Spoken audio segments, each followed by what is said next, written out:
How is their home life? What's their home life look like? I mean, you can't really get all detailed and personal with people. That's their home life, you know. Pastors and ministers should be private for a reason.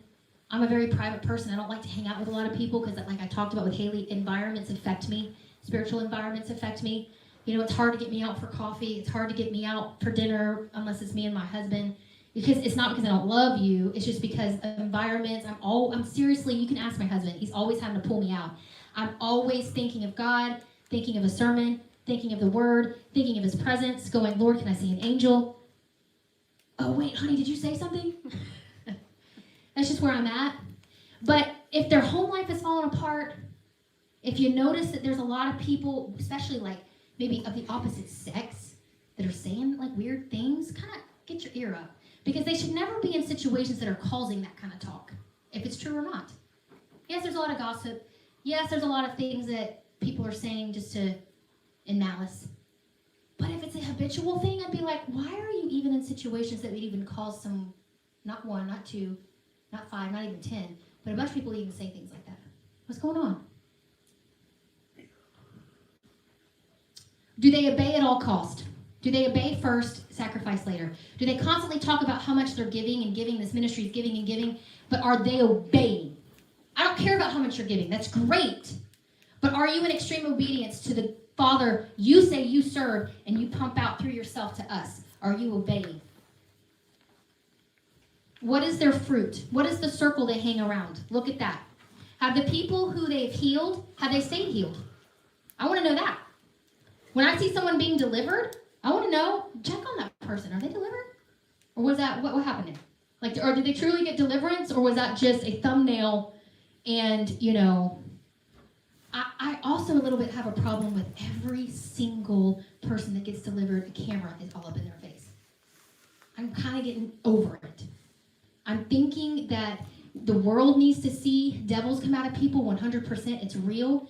But at some point, you know, sticking a camera in someone's face in their most vulnerable moment every time, I think it's just a little bit insensitive. Maybe could we do like a wide camera view, like wide angle view, and you can kind of just see the house?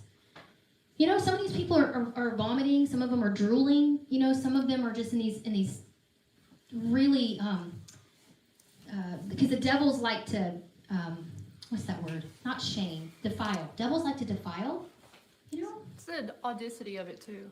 Yeah.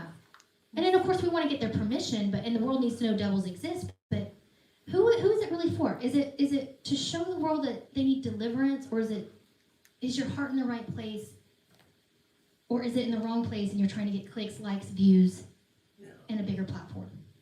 I even have to check myself. I ask the Lord, is this, am I glorifying you?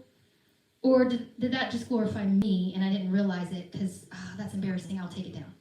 Like, I even have to check myself. We all have to check ourselves, right? Do they teach holiness and righteousness? I want to know that. If you're getting delivered, are they telling people, okay, now to stay delivered, we need to baptize you in the Holy Spirit. You can't just walk out of here a shell. Submit to God. We need to submit right now. We need to give thanks to Him, and I want to baptize you in the Holy Spirit. I need to get you discipled too. I don't want you walking out there, this big baby, you know, falling for crystals and things like that, which I love crystals. I got one on my wrist, but we don't worship them. Okay? Okay. All right? Are they teaching that? Is there any discipleship? And do they seek His presence, or do they seek crowds? That's all I want to know. Are you seeking His presence? You can tell when someone's seeking His presence. You can just tell.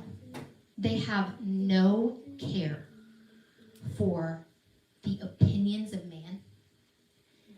Demons flee immediately. They walk with authority, and it's almost like you can feel the presence on them. You can sense it. They've been in the presence. Versus someone who has been anointed, they've been given a gift, because the Lord doesn't take it away. But there's hype. There's chaos.